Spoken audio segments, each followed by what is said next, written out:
नमस्कार। आज मैं आपको महादेवी वर्मा जी के द्वारा लिखा गया अधिकार नामक इस काव्य के प्रश्न और उत्तर के बारे में बताऊंगा। मेरे पिछले वीडियो में आपने देखा होगा कि इसका सारांश मैंने बताया है। अब मैं आपके सम्मुख उसके 1 अंक के प्रश्न तथा 3 अंक के प्रश्न और 4 अंक के लिए आने वाले संदर्भ के प्रश्नों के उत्तर मैं आपको बताता जाऊंगा। इससे पहले कि मैं वीडियो शुरू करूं, आपसे निवेदन है कि मेरा यह चैनल सब्सक्राइब कीजिए और लाइक कीजिए, इसे शेयर कीजिए और कमेंट कीजिए ताकि मैं और भी अच्छे वीडियो आपको भेज सकूं।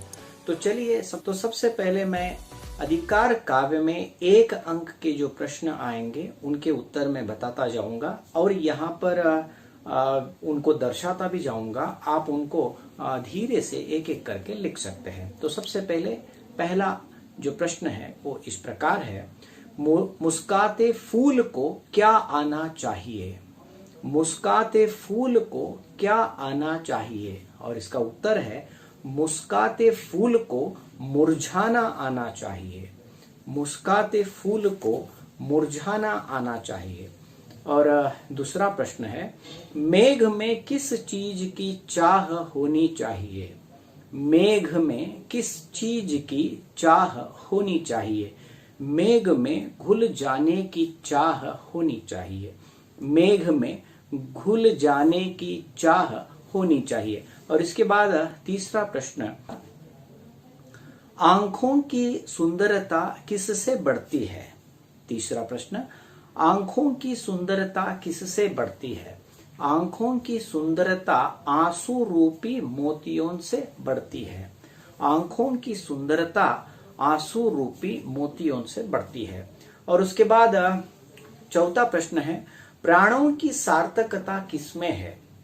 प्राणों की सार्थकता किसमें है? जिसमें बेसुध पीड़ा सोती है उसी में प्राणों की सार्थकता है।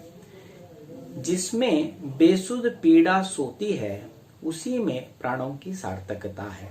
और अगला प्रश्न जो आपके सामने, कवियत्री को किसकी चाह नहीं है? कवियत्री को किसकी चाह नहीं है?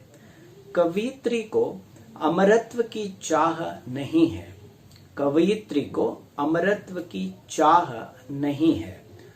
अगला प्रश्न, कवियत्री किस अधिकार की बात कर रही है?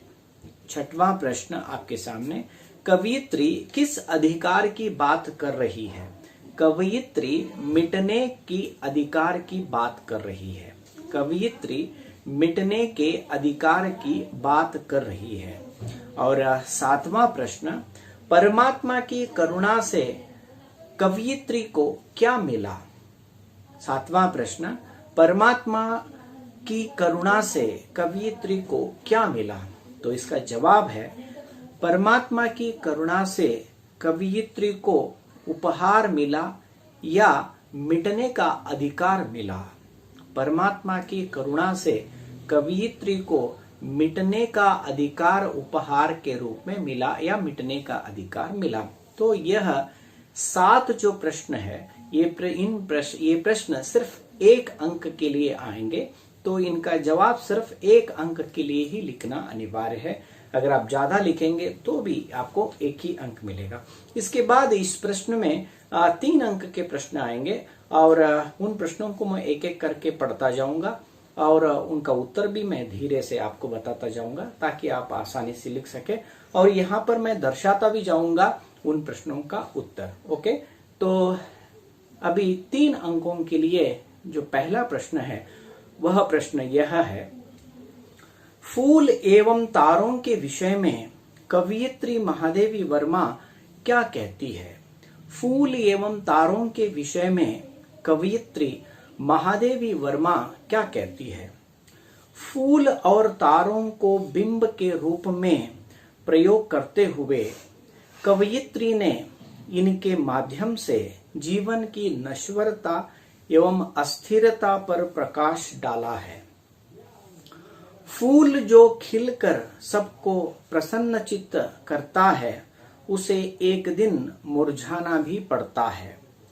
जिन फूलों को मुरझाना नहीं आता उन्हें मुस्कुराने का भी हक नहीं है।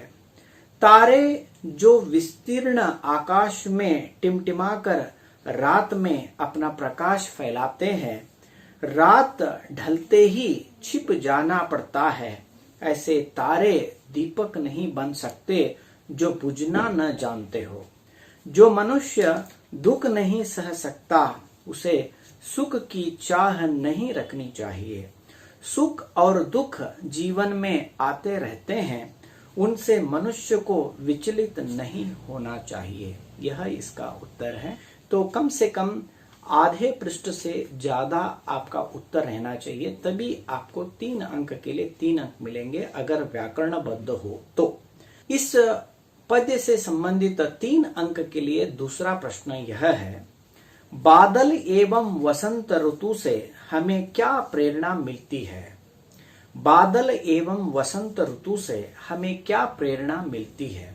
तो इसके लिए जवाब है, बादलों से तथा वसंत ऋतु से हमें प्रेरणा मिलती है कि हम स्वर्ग में नीलम की तरह रहने वाले बादल न बने, बल्कि जिस प्रकार बादल उमड़ घुमड़ कर इस तृप्त धरा को शीतलता प्रदान करते हैं, वैसे ही हमें दूसरों की पीड़ा में शामिल होना चाहिए। ऋतुराज वसंत से यह प्रेरणा मिलती है कि वह जिस प्रकार बार बार नित नूतन बनकर आता है, वैसे हमें भी जीवन में नए प्रयोग करते रहना चाहिए। यह इसका उत्तर है। प्रश्न 3 अंक के लिए तीसरा प्रश्न, जीवन की सार्थकता किसमें है? तीसरा प्रश्न, जीवन की सार्थकता किसमें है? तो इसके लिए जवाब है, महादेवी वर्मा कहती है कि जीवन में सुख और दुख दोनों का समान महत्व है। ये जीवन के अभिन्न अंग है। जिस तरह मेघ की सार्थकता पिघल कर बरसने में, जग को आनंद देने में है, उसी तरह जीवन की सार्थकता परिस्थितियों का सामना करने में है, न कि उनसे पलायन करने में। मनुष्य के लिए आवश्यक है कि वह जीवन को उसकी परिपूर्णता में स्वीकार करे। तो यह तीसरे प्रश्न के लिए जवाब है। 3 अंक के लिए आने वाला चौथा प्रश्न यह है, कवयित्री अमरों के लोक को क्यों ठुकरा देती है? कवयित्री अमरों के लोक को क्यों ठुकरा देती है? कवयित्री महादेवी वर्मा जी का विश्वास है कि वेदना एवं करुणा उन्हें आनंद की चरमावस्था तक ले जा सकते हैं। उन्होंने वेदना का स्वागत किया है। उनके अनुसार जिस लोक में दुख नहीं, वेदना नहीं, ऐसे लोक को लेकर क्या होगा?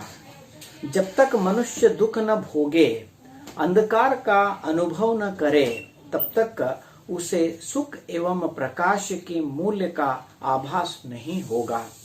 जीवन नित्य गतिशील है, अतः इसमें उत्पन्न होने वाले संदर्भों को रोका नहीं जा सकता। जीवन की महत्ता परिस्थितियों का सामना करने में है, उनसे भागने में नहीं। कवयित्री अमरों के लोक को ठुकराकर अपने मिटने के अधिकार को बचाए रखना चाहती है। यही चौथे प्रश्न का उत्तर है। अब 5वां प्रश्न और इस पद्य का आखिरी प्रश्न, अधिकार कविता में प्रयुक्त प्राकृतिक तत्वों के बारे में लिखिए। अधिकार कविता में प्रयुक्त प्राकृतिक तत्वों के बारे में लिखिए। तो इसका जवाब है, महादेवी वर्मा छायावादी कवयित्री थी। प्रकृति वर्णन छायावाद का प्रमुख अंग है।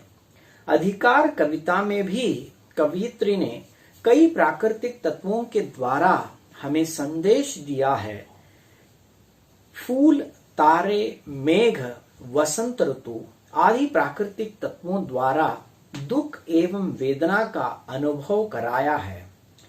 नीले मेघों को घुलना चाहिए और वसंत ऋतु के बाद ग्रीष्म ऋतु का आना स्वाभाविक है।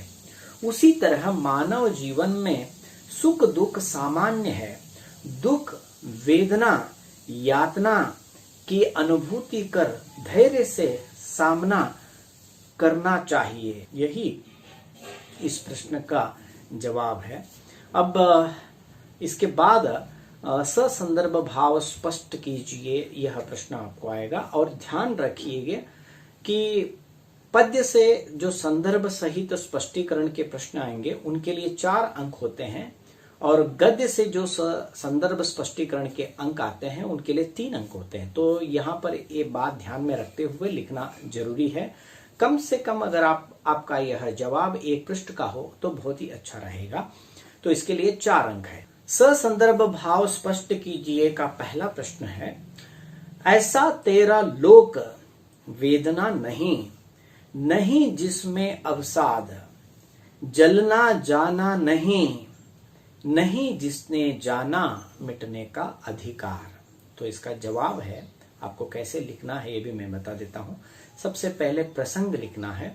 प्रसंग हेडिंग लिख के, प्रस्तुत पद्यांश हमारी पाठ्य पुस्तक साहित्य गौरव के अधिकार नामक आधुनिक कविता से लिया गया है, जिसकी रचयिता महादेवी वर्मा है। इसके बाद एक अनुच्छेद कीजिए, प्यारा कीजिए और टाइटल लिखिए संदर्भ। यहां महादेवी वर्मा अपने अज्ञात प्रियतम से कहती है कि जिसमें न तो विरह वेदना है और न ही किसी का दुख है, हे देव यह लोक मुझे नहीं चाहिए। मैं तो इस लोक में अपने वेदनामय जीवन से ही सुखी हूं। तो ये संदर्भ है। इसके बाद स्पष्टीकरण आपको मैं बताऊंगा। महादेवी वर्मा इन पंक्तियों में कहती है कि जिस लोक में अवसाद नहीं, वेदना नहीं, ऐसे लोक को लेकर क्या होगा। जो खुद अपने लिए जीता है उसका जीना भी क्या। जो परिस्थितियों का डटकर सामना करता है वही असली जीना जीता है। जिसमें आग नहीं, जिसने जलना नहीं जाना, उसका जीना भी क्या। वह तो खुशी से मर मिटना भी नहीं जानता। जो दुख का सामना करना जानता है, मर मिटना जानता है, वही मुस्कुराना भी जानता है। तो यह इसके लिए स्पष्टीकरण है। और यहाँ पर आपको अंत में आपकी ओर से एक बात लिखना जरूरी होता है, विशेषताएं। तो इस पद्यांश में आपको क्या विशेषता लगती है, आपको अगर अपने विचारों में यह अगर आप लिखेंगे तो बहुत ही अच्छा है। और तब जाके हमको समझ में आएगा कि यह पद्यांश आपको समझ में आया है और इसके पीछे क्या भाव है यह भी समझ में आया है, हम समझेंगे। और यहाँ पर मैं यह पद्यांश का जो प्रश्नोत्तर काल है इसे यही समाप्त करता हूँ और अगले वीडियो में अगले विचार को लेकर आऊँगा। सभी को नमस्कार। और सभी को और एक बार मैं कहूँगा कि मेरा यह चैनल आप सब्सक्राइब कीजिए, लाइक कीजिए, शेयर कीजिए, कमेंट कीजिए, ताकि ये जो मेरा मेहनत है वह जाया न जाए। यही मेरी आशा है। सभी को नमस्कार।